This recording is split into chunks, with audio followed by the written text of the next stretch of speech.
Во Ресен и во Елбасан ќе се изгради споменик на светиот кнез Владимир, а ќе се уредат и така наречени патеки на светиот Владимир. Ова беше најавено на отворањето на изложбата Портретите на светиот Владимир на Балканот и промоцијата на монографијата Светиот кнез Владимир во Ресенскиот сарај. Она што ги поврзува општините Ресен и Елбасан е токму култот на средновековниот дуклјански владетел и христијански светец Јован Владимир, односно ликот, делото и неговиот животен пат, како и љубовта со Косара, ќерката на цар Самуил, која се родила во зантаните на Преспанскиот остров Ахил. Покрај овие случувања на културен план, веќе имаме и нешто конкретно помеѓу Ресен и Елбасан, заеднички како две општини настапуваме и учествуваме, аплицираме на еден голем проект кој што исто така ќе биде поврзан со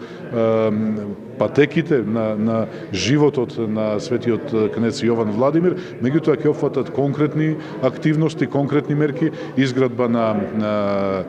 патеки, изградба на осветлени и хортикултурно и партерно уредени патеки, изградба на споменик во Ресен и во Елбасан на светите Јован Владимир и неговата